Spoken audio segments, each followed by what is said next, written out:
Café numérique, lundi 4 décembre, il est 18h55. La thématique, c'est révolution énergétique et industrielle. Avant d'aller plus loin, je vais peut-être demander, lever la main ceux qui découvrent le café numérique.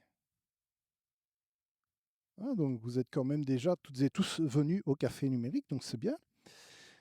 La mission du café numérique, c'est promouvoir les nouvelles technologies et innovations au plus grand nombre. Entre le bar et la conférence, bon, aujourd'hui, évidemment, vous l'aurez remarqué, on est un peu plus loin du bar, mais enfin, on pourra y repasser par la suite si on le souhaite. Trois mots-clés, learn, network et enjoy. Apprendre, réseauter, discuter entre nous, tout en s'amusant. J'espère que vous allez prendre du plaisir à écouter les intervenants de ce soir. Présenter d'abord l'équipe du Café Numérique. Vous avez sans doute découvert en bas Mélissa et Sébastien qui sont à l'accueil ce soir. Moi qui vais faire l'introduction et la présentation, puisque notre ami Jérém, qui est sur la droite du slide, est en vacances et il se balade du côté de l'Argentine. Et puis on saluera également Florine et Marine qui nous regarderont un peu plus tard sur YouTube, puisque c'est sur YouTube que vous pourrez retrouver la conférence. Les partenaires sans lesquels le café numérique ne pourrait pas exister. On a Startit CBC qui est placé, qui se trouve ici dans le bâtiment de la Grand Poste et qui accompagne un programme de start-up. On a Malte qui est une marketplace pour les freelances notamment qui nous soutient depuis de nombreux mois maintenant.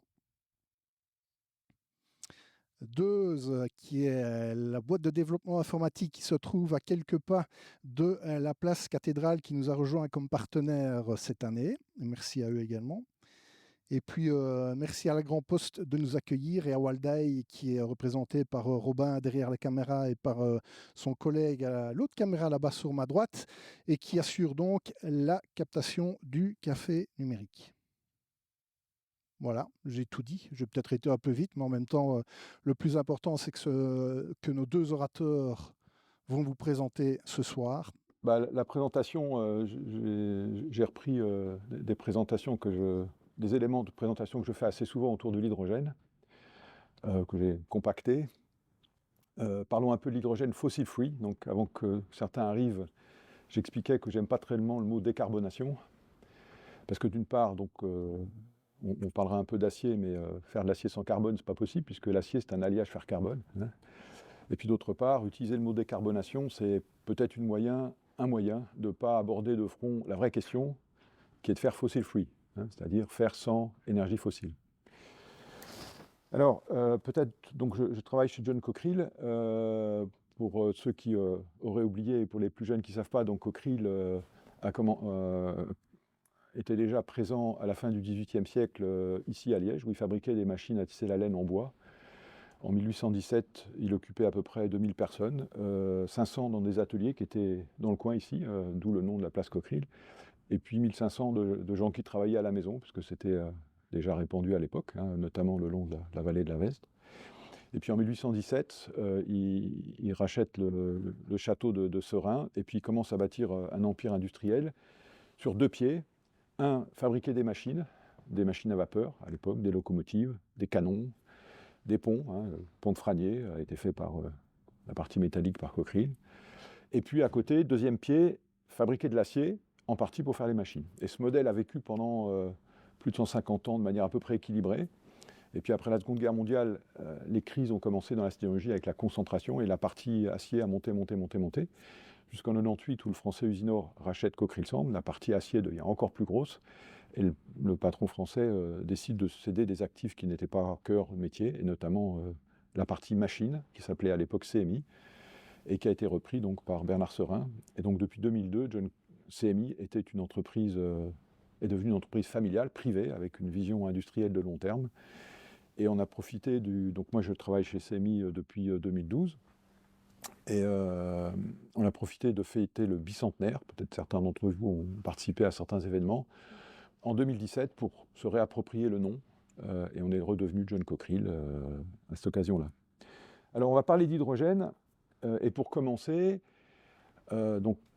j'insiste sur quelque chose que j'aime bien, la science dit ce qui est, elle ne dit pas ce qui doit être. Donc elle se base sur les faits et pas sur les opinions. Alors j'aime bien ce petit dessin, hein, parce que c'est ce qu'on vit aujourd'hui. Il suffit de se promener sur les réseaux sociaux pour voir plein de gens qui contestent, hein, y compris des politiciens. Le dernier élu là en Argentine, hein. Donc effectivement, il y a des milliers de scientifiques qui ont fait un travail sérieux, qui ont établi des faits scientifiques. Et puis il y a quelqu'un qui vient en disant moi, je voudrais bien avoir une deuxième opinion. Voilà. Alors, je ne vais peut-être pas passer beaucoup de temps là-dessus. Si tout le monde est convaincu des conclusions du GIEC et qu'il faut arrêter le plus vite possible d'injecter du CO2 dans l'atmosphère. Si tout le monde est convaincu, je n'insiste pas. Mais je dis toujours dans mes présentations, je commence comme ça, il faut répéter ces trois éléments-là. 1, il y a un bouleversement climatique évident. 2, il est dû aux activités industrielles. Donc cette courbe-là, c'est quoi? Les scientifiques ont modélisé le climat, ils ont reproduit l'évolution qu'on a observée, avec tout ce qui se passe, et en particulier les activités industrielles. Et dans le modèle, si on supprime les activités industrielles, on aurait eu ce climat-là. Hein, on fait souvent ça dans la modélisation.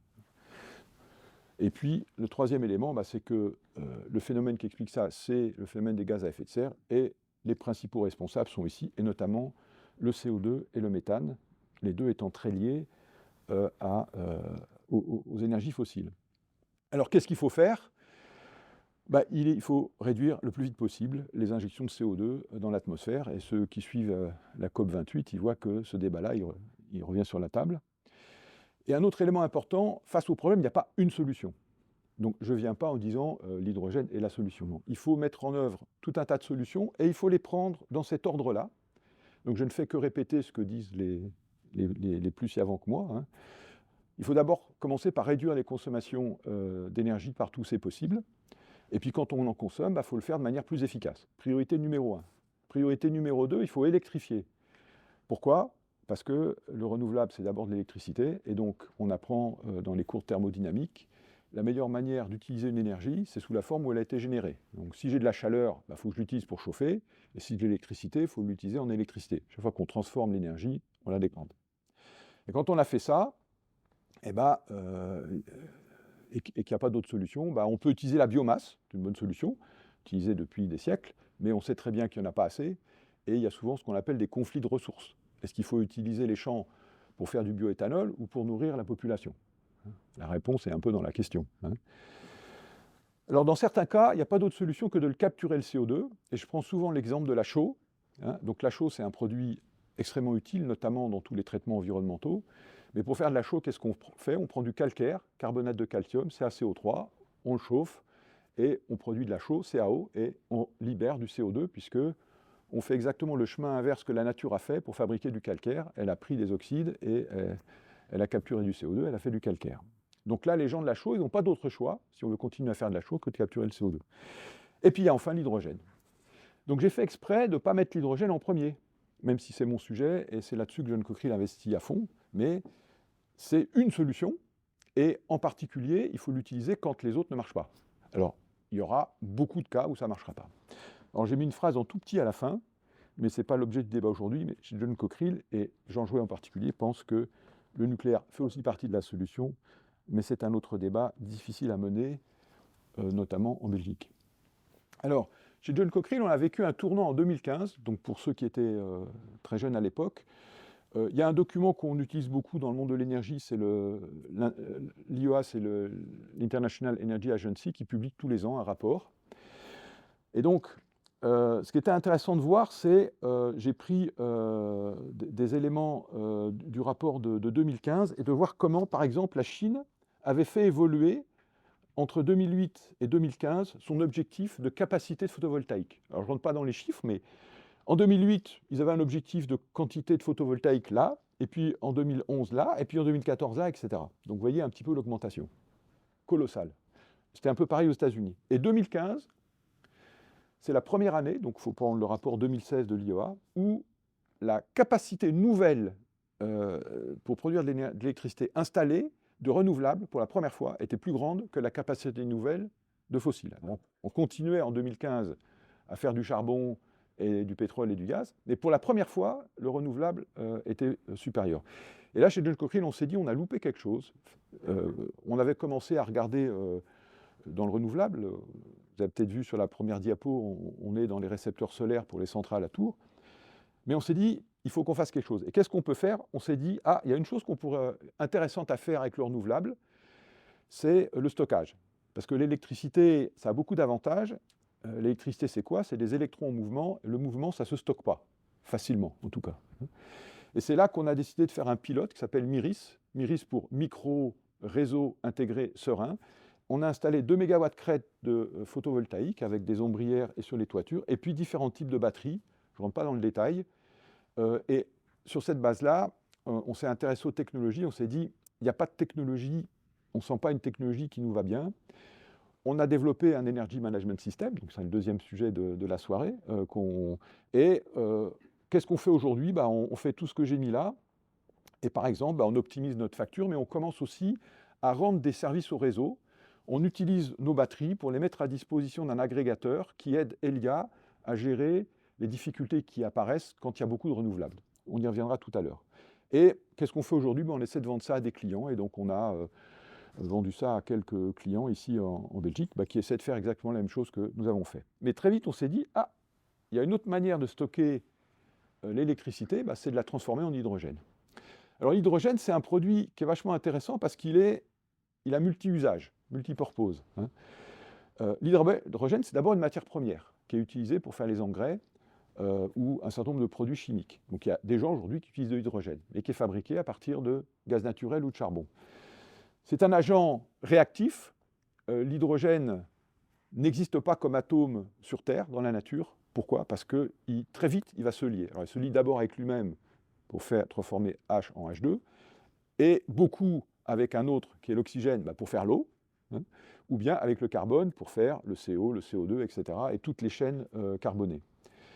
Et il est utilisé déjà beaucoup aujourd'hui en raffinerie, vous ne savez peut-être pas, mais comment on purifie les essences, notamment enlever du soufre, on utilise l'hydrogène, parce qu'il va attirer très vite toutes les saloperies qu'il peut y avoir. Dans l'électronique, les usines qui fabriquent les wafers desquels on fait les puces, de manière à éviter qu'il y ait n'importe crasse qui vienne dessus, on met de l'hydrogène, et l'hydrogène va capturer les crasses. C'est un porteur d'énergie. Alors, il y a très longtemps qu'on utilise des moteurs à hydrogène dans les fusées, mais on y pense à l'utiliser pour la mobilité. Et puis enfin, à la fin, c'est un moyen de stocker l'électricité. Si on a trop d'électricité, on peut la transformer en hydrogène par électrolyse, et cet hydrogène le stocker, y compris dans des stockages souterrains. Et Engie a commencé de tester. Vous savez qu'on stocke le gaz naturel dans des réservoirs souterrains. Il y en a un en Belgique, il y en a plusieurs en France, il y en a d'autres en Europe. L'idée, c'est de remplacer le gaz naturel par l'hydrogène. Alors, l'hydrogène par électrolyse, on ne va pas faire beaucoup de cours de chimie, mais j'imagine que ce schéma-là, vous l'avez vu comme moi, peut-être dans des cours de chimie. C'est une cellule d'électrolyse. Alors, c'est quoi l'électrolyse? Une cellule d'électrolyse, c'est d'abord un circuit électrique. Donc, ce qui passe dans les conducteurs solides, ce sont des électrons, jusqu'aux électrodes qui sont ici. Et puis, à un moment donné, à l'électrode, il y a une interface où il faut trouver un autre porteur de charge, et ça va être un ion. Alors, chez John Cockerill, on utilise l'électrolyse la plus commune, c'est l'électrolyse dite alcaline. On est en milieu basique, et l'ion qui va servir de porteur de charge, c'est l'ion OH-. Donc, un circuit d'électrolyse, c'est des électrons, l'électron ici va réagir avec des atomes, va libérer un ion, l'ion va circuler, il va devoir franchir une membrane, je vais y venir, et il va se recombiner ici en libérant un électron, et l'électron va fermer le circuit. Donc, c'est un circuit électrique. Alors, je ne rentre pas sur les équations, mais à la cathode, on va libérer de l'hydrogène, à l'anode, on va libérer de l'oxygène. Dans la cellule d'électrolyse, on met une barrière parce qu'on veut quand même éviter que l'hydrogène et l'oxygène ne se recombinent, puisque c'est la première chose qu'ils ont envie de faire. Et dans notre cas, cette barrière, c'est un diaphragme, c'est une espèce un tissu, on va dire comme ça, un tissu avec des tout petits trous qui va s'imbiber d'électrolytes, et il va ne pas laisser passer les bulles de gaz, mais il va laisser passer l'ion OH-. Alors, c'est pas très intelligent de transformer de l'électricité en hydrogène parce que ça se fait avec un rendement qui est de l'ordre entre 60 et 80%, ça dépend des performances et des cas de figure, donc on va dire qu'il y a plus de 20% de pertes, donc c'est un peu idiot. Mais on verra tout à l'heure qu'on en a besoin, et on va mesurer cette efficacité dans un diagramme tension-intensité, alors c'est plutôt la densité de courant. Vous avez bien compris que l'intensité I, ça mesure les mouvements des charges électriques. Hein. Donc plus il y aura de mouvements de charge électrique, plus on produira d'hydrogène.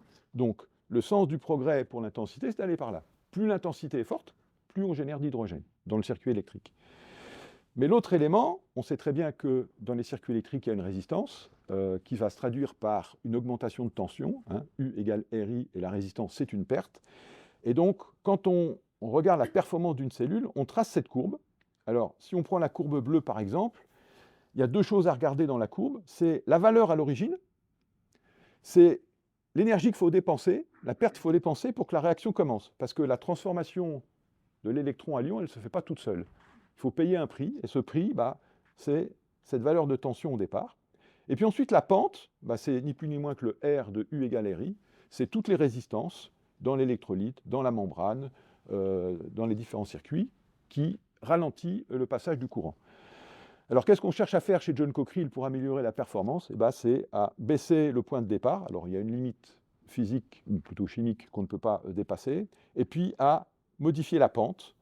Et le sens du progrès, c'est ça. Et ce qu'on vise aujourd'hui, par exemple, c'est d'avoir, sous une tension d'à peu près 1,8 volts, 8000 ampères par mètre carré de densité de courant. Voilà. Alors, je vais m'arrêter là. Mais ce qu'il faut comprendre, c'est que toutes les cellules, tous les électrolyseurs, c'est ni plus ni moins qu'un circuit électrique, et que cette problématique d'optimisation, c'est avoir la plus grosse densité de courant possible. C'est pas très simple, les chiffres sont énormes, avec la tension la plus faible possible. Alors, la réalité d'un électrolyseur, c'est pas une cellule comme ça, c'est une bête comme ça, enfin, ceux qu'on fabrique. Hein. Donc la cellule, elle n'est pas, comme je vous l'ai montré, elle est faite avec tous ces éléments-là. Vous retrouvez ici la membrane de séparation, vous avez les deux électrodes, et puis deux plaques dites bipolaires qu'on met aux extrémités. Pourquoi? Parce qu'un électrolyseur, on va mettre en série un certain nombre de plaques, plusieurs centaines, de manière à augmenter la production et puis à faire baisser le coût de l'affaire. Chaque cellule ayant une tension d'à peu près 2 volts, quand on en met 100, on a 200 volts, quand on en met 200, 400, quand on en met 300, on a 600 volts, et c'est à peu près ça qu'on fait, on est à peu près à 600 volts. Vous voyez apparaître des petits trous. Donc, il y a des petits trous sur chacune de ces pièces qui sont mises les unes bout à bout. Les petits trous vont constituer un tuyau. Il y a un tuyau pour amener l'électrolyte qui va être consommé, qui est ce tuyau du bas. Et puis, il y a des trous séparés des côtés de la membrane pour récupérer d'un côté l'oxygène et l'hydrogène. Alors, une bête comme ça, notre produit phare aujourd'hui chez John Cockerill s'appelle le DQ1000. 1000, pourquoi? Parce qu'il fait 1000 normomètres cubeurs d'hydrogène. Ça fait 2 tonnes jour d'hydrogène. C'est une bête qui pèse à peu près 60 tonnes et 5 mégawatts. Alors pour ceux qui veulent regarder ce que je disais tout à l'heure en termes d'efficacité, vous prenez 5 mégawatts d'à côté, 1000 normomètres cubeurs, vous regardez la capacité énergétique de 1000 normomètres cubeurs d'hydrogène et vous verrez qu'on est à un petit peu en dessous de 70%. Voilà. Alors ça, c'est ce qu'on appelle un stack. Pour faire un électrolyseur, il faut ajouter des choses devant et des choses derrière. Devant, c'est le système pour amener le courant, puisque la bête est alimentée en courant continu, donc il faut un transformateur et un redresseur de courant. Il faut aussi amener de l'eau. Alors cette eau, elle doit être déminéralisée pour éviter de mettre des crasses dans le système. Et dans notre cas, comme on est en alcalin, on ajoute du potassium et on a une solution de 30% de potassium. On est très basique, parce que l'eau distillée, elle ne conduit pas bien le courant. Et puis en sortie, il faut séparer ce qui sort des tuyaux, je vous ai dit, c'est hydrogène, oxygène, mais en fait, il y a encore un peu d'électrolyte dedans, donc il faut séparer tout ça, purifier si besoin, en fonction du besoin du client, et c'est ce qu'on fait sur tous ces équipements-là. Alors, j'imagine que vous entendez beaucoup parler d'hydrogène parce qu'on en parle beaucoup dans les médias, et il y a beaucoup aussi de critiques et de questions de ce type-là, mythe ou réalité. Alors, le challenge est énorme parce que si on est convaincu de ce que j'ai dit au début dans mon introduction, si on veut régler les problématiques climatiques, il faut réduire l'utilisation des fossiles, mais il faut quand même, j'ai oublié de dire une phrase importante, en tout cas c'est le cas du GIEC, c'est mon cas en tant que citoyen, on veut faire ça, mais sans retourner à l'âge de pierre, en gardant un confort de vie minimum. J'imagine que ni vous ni moi on veut renoncer à la santé, ni vous ni moi on veut renoncer à l'éducation, à un confort de vie minimum, donner à bouffer aux bientôt 10 milliards d'habitants, etc. Donc, il faut faire tout ça. Donc, on va avoir besoin d'énergie pour tout ça. Et j'ai bien expliqué que les solutions possibles ne permettent pas de traiter tous les sujets et qu'on va avoir besoin d'hydrogène. Et les études montrent que dans les besoins d'énergie primaire, l'hydrogène pourrait représenter entre 20 et 25%, ça dépend des scénarios, hein, pour satisfaire les besoins. C'est-à-dire, à la fois, il y aura quand même des réductions de consommation individuelle, mais en même temps, il faudra quand même continuer à assurer ce niveau moyen. Alors ça conduit. Il y a plein de scénarios possibles. J'ai pris des sources de Bloomberg. À la limite, vous vous intéressez pas trop à la valeur absolue des chiffres. Ce qui est intéressant, c'est la dynamique, la croissance.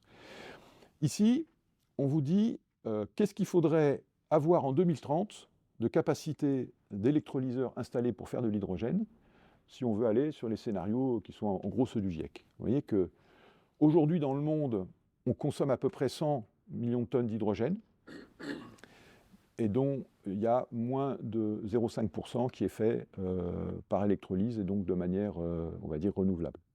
Hein. Cet hydrogène est utilisé majoritairement pour faire les engrais, dans la pétrochimie, et puis dans quelques activités annexes. Vous voyez un petit peu la croissance énorme qu'il faut faire. Pour que vous ayez un ordre d'idée, chez John Cockerill, donc, nous, on fabrique des électrolyseurs alcalins. On a une première usine en Chine qu'on a acheté une société, puisque la Chine était très en avance, vous avez vu tantôt leur dynamique. Et puis on est en train de construire la première usine européenne entre l'Alsace et Seraing. On va fabriquer en Alsace les cellules individuelles, et puis on va venir les assembler dans nos halles à Seraing. Ce qu'on fabrique, ça s'appelle une gigafactory, c'est-à-dire une unité qui va être capable de produire en une année 1 gigawatt de capacité d'électrolyse. Vous avez vu que nos électrolyseurs font 5 mégawatts. 1 gigawatt divisé par 5 mégawatts, on fera 200 équipements par an. Ici, il en faut 242 des gigawatts installés en 2030. Donc des usines, il va en falloir. Et il va falloir qu'elles produisent pour fabriquer des électrolyseurs. La production d'hydrogène, donc vous voyez, je vous ai dit aujourd'hui, par électrolyse, c'est que dalle. On vise 25 millions de tonnes. Alors c'est encore pas énorme, hein, par rapport aux enjeux qu'il y a. Mais ça veut dire que ça capturerait, par exemple, un quart de la consommation actuelle d'hydrogène. Pour faire ça, il faut investir un max. Et ça, c'est l'investissement qu'il faut pour installer tous les électrolyseurs dont je vous ai parlé. Vous voyez que ce sont des sommes considérables. Et quand on dit ça, et vous voyez un peu comment ça se répartit par pays, hein, quand on dit ça, les États, quand il s'agit d'infrastructures publiques, les entreprises privées, quand il s'agit d'infrastructures privées, en général, n'ont pas les moyens de le faire. Donc il va falloir, et c'est pour ça que le débat politique est important, il faut une démarche politique forte pour soutenir, et en tout cas au démarrage. Parce que c'est un peu une histoire d'œuf et de poule. Si on veut que les utilisateurs, par exemple celui qui fait les engrais, remplace son hydrogène fait à partir de gaz naturel par de l'hydrogène vert, aujourd'hui il le paye 1 à 2 $ du kilo, fait avec du gaz naturel. Avec de l'hydrogène vert, il le paierait 5, 6 fois, 7 fois plus cher. Donc évidemment, on n'est pas prêt de le faire. Donc il faut baisser le prix. Donc au début, il faut aider le système à démarrer. C'est pour ça que la puissance publique, elle est importante. Et c'est pour ça que, par exemple, il y a une grosse démarche au niveau de l'Europe autour de l'hydrogène, mais aussi dans les différents pays.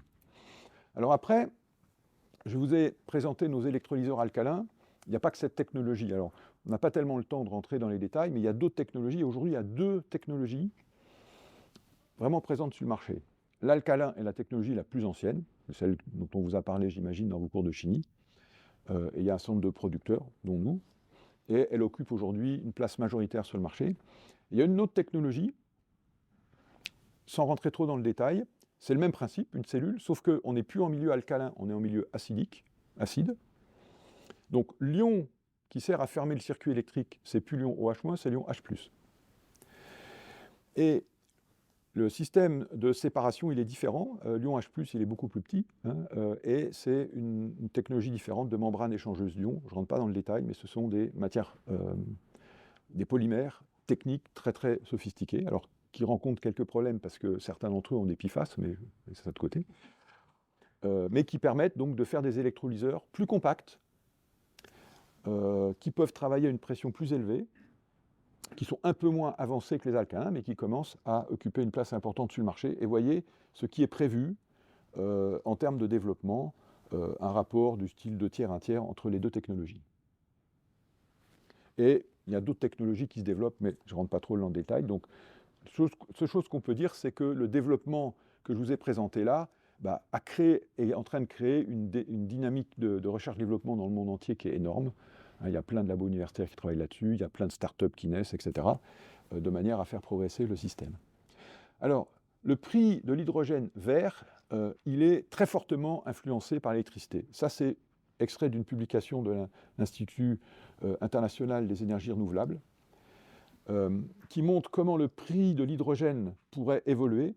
Vous avez ici en gris la marge du prix de l'hydrogène qui est fait à partir de fossiles. Donc je vous ai dit entre 1 et 2 dollars du kilo.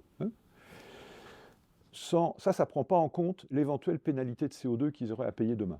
C'est la situation actuelle. Alors, qu'est-ce qu'elles montrent ces courbes? Ces courbes, elles regardent comment pourrait évoluer le prix de l'hydrogène fait par électrolyse avec le temps pour deux domaine de prix de l'électricité. Donc vous avez ici le domaine du prix de l'électricité qui serait fabriqué dans des pays comme le Maroc, etc., avec beaucoup de soleil, beaucoup de vent, et une électricité, par exemple, je ne sais plus le prix, c'est combien, je crois que c'est 20 $, voilà, 20 $ du mégawattheure. Et ici, le prix qui pourrait être dans nos régions, avec de l'éolien dans nos régions, autour de 60-65 $, ou aux États-Unis, du mégawattheure. Donc vous voyez tout de suite que le facteur numéro 1 de l'hydrogène fabriqué par électrolyse, c'est le prix de l'électricité. Donc on pourrait le dire de manière simple, l'hydrogène, c'est de l'électricité. Voilà. Et en plus, on la dégrade, donc voilà. Et puis ensuite, la fourchette à l'intérieur, je dirais, c'est un petit peu les autres paramètres, et en particulier les progrès qui vont être réalisés dans le coût pour fabriquer les électrolyseurs, donc ce qui est attendu de nous, les fabricants d'électrolyseurs, et puis la massification. Quand il y aura N usines qui auront acquis des expériences et qu'il y aura de la compétition sur le marché, le prix baissera. Et ça, c'est plutôt ces courbes-là. Donc ce qu'il faut retenir, c'est que le prix de l'hydrogène vert, c'est d'abord du prix de l'électricité, mais on attend aussi des progrès de la recherche-développement, de la technologie, des nouvelles technologies peut-être d'électrolyse. Alors, le pour et le contre de l'hydrogène vert, donc les points faibles, bon, c'est pas neuf l'électrolyse, c'est vieux comme le courant électrique pratiquement. C'est très gros consommateur d'énergie, j'ai expliqué. C'est un mauvais rendement. Alors, il va s'améliorer avec le temps, mais c'est un mauvais rendement. L'hydrogène n'est pas si facile que ça à stocker, à transporter. Vous savez que l'hydrogène, il se faufile partout, et en particulier, par exemple, dans l'acier, il va aller fragiliser l'acier, mais les autres métaux aussi. Et le coût actuel de l'hydrogène vert est beaucoup plus cher que l'hydrogène fait à partir de gaz naturel. Le pour, et les raisons d'y croire, parce qu'on y croit quand même, sinon on n'y serait pas, je ne veux pas inciter là-dessus. Atteindre la neutralité carbone, l'hydrogène fait partie de la solution. Ce n'est pas la solution, mais fait partie de la solution. L'élan croissant des renouvelables solaires et éoliens avait comme conséquence que le coût de l'électricité, il a fortement chuté dans les dernières décennies, et il devrait continuer de le faire. Alors, ce n'est pas le prix qu'on paye, le coût de l'électricité. Je reviendrai peut-être là-dessus après dans les questions-réponses. Et la gestion de l'intermittence va demander des moyens pour stocker l'énergie. Alors, ça me donne l'occasion de présenter un site que j'aime beaucoup. Donc, qui est-ce qui connaît ou qui ne connaît pas electricitymap.org? Vous devriez avoir ça sur votre... Donc, c'est une appli que vous pouvez charger, qui a été développée par des startups. Donc, vous avez l'adresse là. Et cette appli vous donne ça. Donc, quand vous la chargez, vous avez d'abord la carte qui vous donne l'impact CO2 de la génération d'électricité. Plus c'est vert, plus c'est vert. Voilà. Alors le pays le plus vert, c'est la France. Varoum, pourquoi? Parce qu'il y a du nucléaire. Voilà. Mais bon, on a dit qu'on n'entamait pas le débat. Ça, c'est par exemple une photo que j'avais prise le 24 avril 2022. Donc le site vous donne, si vous cliquez sur un pays, par exemple la Belgique, vous donne, au moment où vous le prenez, la consommation, comment est répartie la consommation d'électricité générée en Belgique, et son empreinte carbone, donc en grammes de CO2 par kilowattheure, la partie bas carbone et la partie faite à partir de renouvelables. Et le site vous donne accès à 24 heures à peu près, il n'est pas tout à fait en temps réel, il y a un léger décalage, et il vous donne 24 heures de production. Donc vous voyez par exemple ici, ce jour-là, il y avait du soleil et du vent, puis là c'était la nuit, puis du soleil et du vent. Alors avant, à cette époque-là, il y avait le prix, maintenant il n'y a plus le prix. Ils ont plus accès, il y a des droits, etc. Mais il y a moyen de le trouver par ailleurs. Et je montre ça dans mes présentations, pourquoi? Parce que qu'est-ce qui s'est passé ce week-end-là, ce jour-là?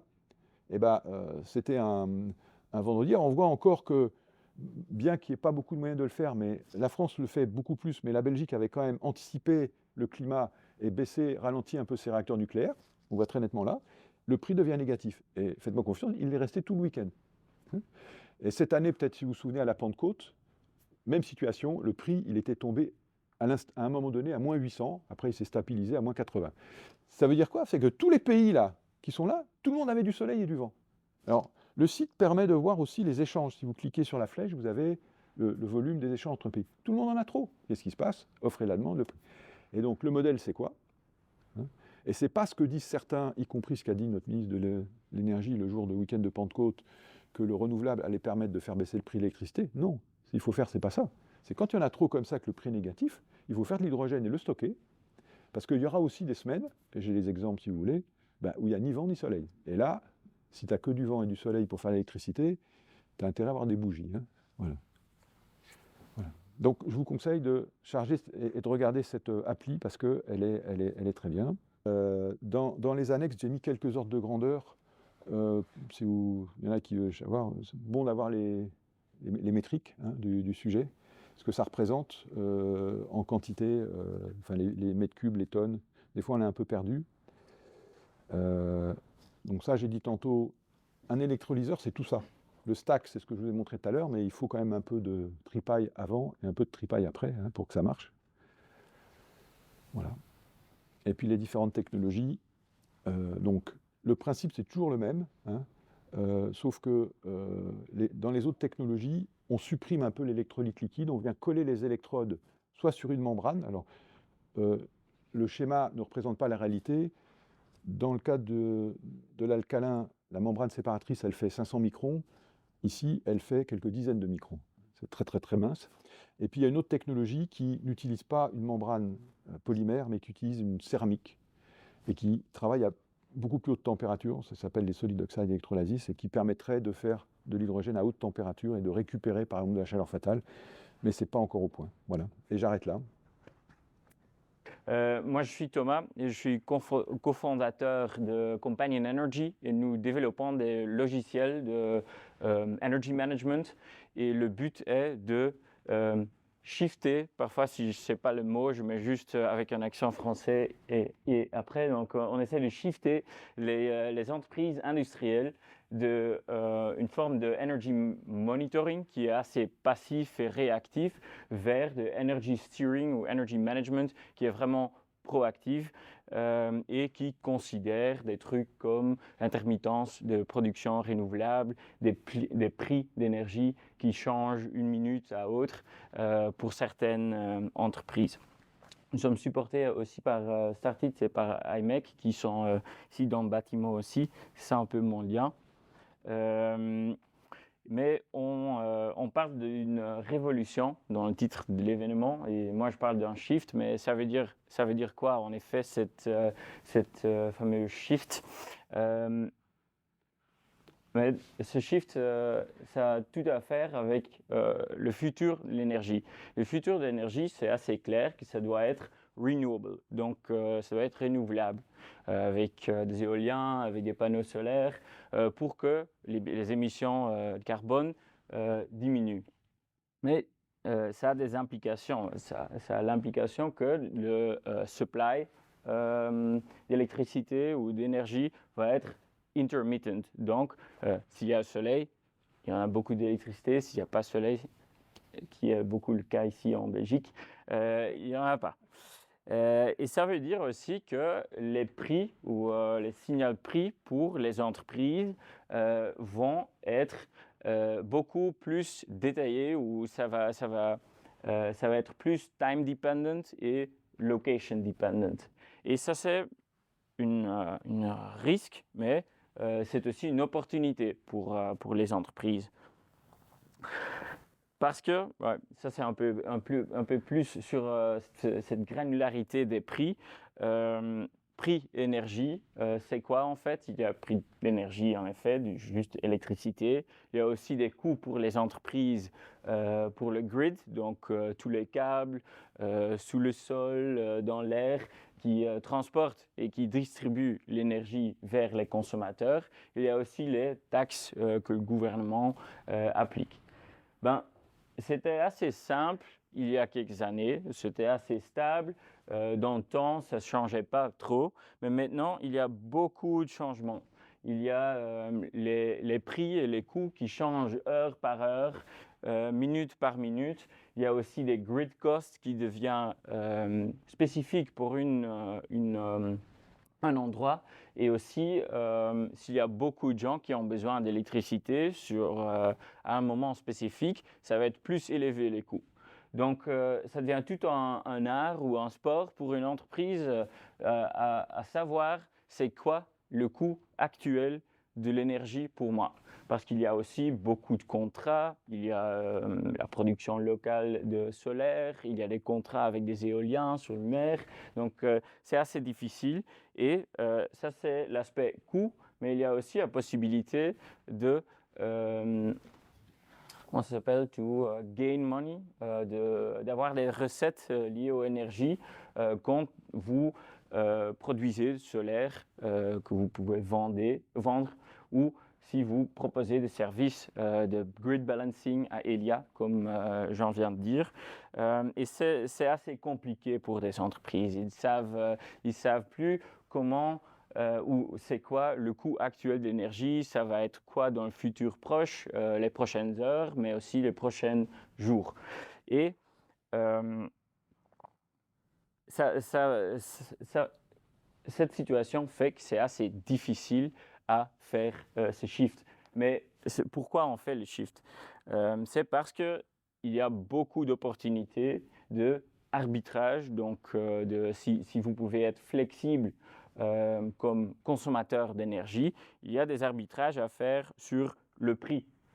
Comme il y a parfois beaucoup d'énergie solaire dans le mix du grid, ça fait aussi que le prix diminue. Donc, la courbe bleue foncée, c'est la courbe d'aujourd'hui des prix.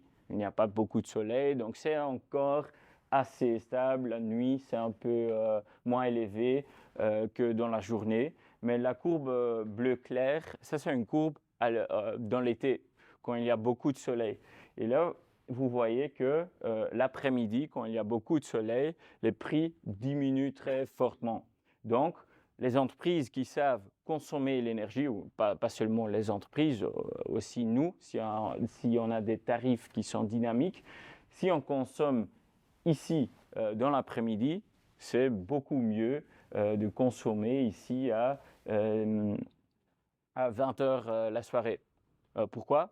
C'est renouvelable et on consomme directement sans avoir besoin de stockage qui coûte l'argent. Mais c'est aussi beaucoup moins cher de consommer l'après-midi comparé à la soirée. Et la différence moyenne entre le coût minimum et maximum, ou le prix minimum et maximum dans une journée spécifique, ça peut vraiment être 100%. Donc ici, c'est 50 € par mégawattheure l'après-midi. La soirée, c'est 150. Donc c'est vraiment une différence très grande. Et il y a des consommateurs industriels, mais aussi nous pouvons essayer de shifter un peu notre consommation vers des moments où les prix sont moins élevés ou quand il y a beaucoup d'énergie renouvelable. Et ça nous permet de faire des réductions dans le coût. Mais ce n'est pas très facile à faire. On a besoin de flexibilité. Mais si nous réussissons, on se dit comme ça, très bien, on a beaucoup de benefits, des avantages, merci beaucoup. Réduction en coût, better management, donc mieux gérer le risque lié au prix marché d'énergie et aussi consommer l'énergie renouvelable quand c'est produit. Donc il n'y a que des avantages. Aussi, par exemple, dans le Green Hydrogen Transition, un des problèmes ou des challenges, c'est un meilleur mot pour ça, c'est le coût. Donc, il y a vraiment quelque chose à faire avec cette flexibilité qui parfois existe dans les systèmes pour réduire les coûts d'énergie pour faire quelque chose avec. Soit hydrogen, soit juste des produits dans une entreprise. Mais comment on fait ça? Il y a des... ça, c'est DALL-E, Artificial Intelligence qui a fait ça, c'est très beau.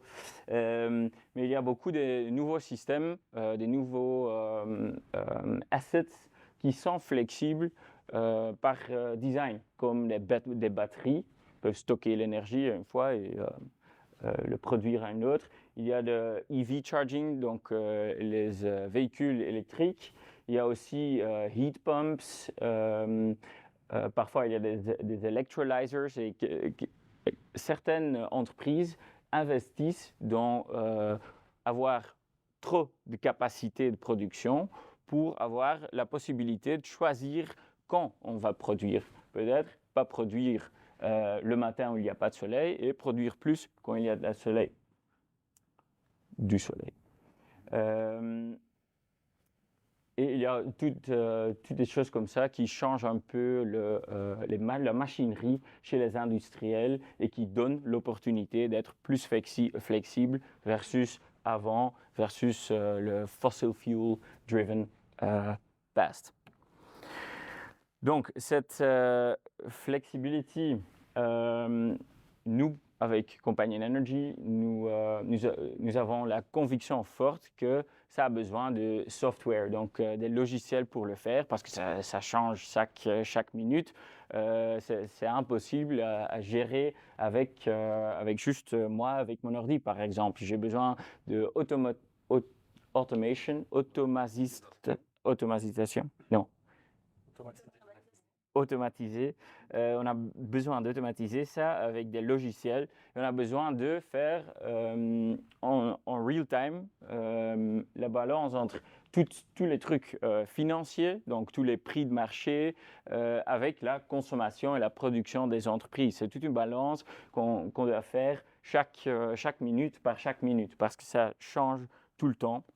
Il faut que nous pouvons faire un forecast en futur proche de cette balance financière et opérationnelle.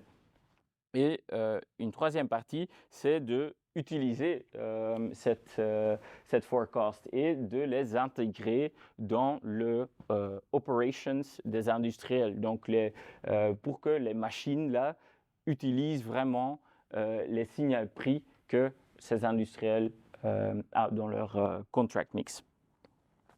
Et ce sont quelques exemples. Donc, c'est vraiment un peu de data analytics and machine learning based forecasting pour que les entreprises, en plus de... ça, c'est pour consommation humaine, donc c'est des belles courbes. Mais pour les machines, c'est vraiment important de savoir tous les trucs pour qu'ils puissent optimiser leur opération. Donc, il y a certains exemples, je ne vais pas aller dans trop de détails, mais ce qu'on fait, c'est intégrer avec Energy Monitoring, que toutes les entreprises, ils ont un monitoring system, donc ils savent ce qu'ils consomment, mais ils ne savent pas ce que ça coûte en real time. Et c'est ça qu'on fait beaucoup de calculs avec cette data, cette donnée financière et opérationnelle. On fait des calculs et nos clients, donc les industriels, fait l'intégration de ces signaux dans leur opération live. Et c'est peut-être donc, ça représente une opportunité géantesque, mais c'est assez difficile aussi parce que ça représente aussi un changement de façon à travailler. maintenant dans les entreprises, il y a des procurement, donc c'est achat, je pense en français, les départements d'achat. Ils gèrent les contrats là-bas, la gestion de risques, et il y a l'operations qui font vraiment la production, et il y a un peu une split entre les deux. Donc ils sont encore séparés parce que il y a quelques années, les entreprises géraient comme ça et c'était bon. Mais maintenant, on a besoin de plus de liens entre les deux, et c'est notre software qui peut être ce lien avec les données. Mais nous voyons, c'est peut-être aussi une base de discussion, nous voyons que c'est vraiment difficile parfois à changer le point de vue des industriels, mais surtout des gens qui travaillent là-bas, parce qu'ils n'ont pas toujours un culture qui est digital ou numérique pour le café ici. Des nouvelles solutions, c'est toujours difficile à adopter dans les environnements industriels qui sont vraiment lourds. Il y a aussi beaucoup de protectionnisme avec les données et data, parce que ça peut être sensitive avec la compétition avec des autres entreprises par exemple, et aussi les gens qui gèrent l'électricité, c'est un peu dans toutes les fonctions. Vous avez sustainability, vous avez des achats, vous avez des operations, il y a les gens de finance et budget qui ont toujours quelque chose à faire avec énergie, mais c'est assez scattered. Donc c'est ça qu'on travaille là-dessus. On travaille là-dessus avec Companion Energy, et nous développons ces logiciels pour aider les entreprises à faire le shift vers proactive management pour diminuer leurs coûts, pour les stabiliser et pour utiliser plus d'énergie renouvelable dans leur processus. Merci.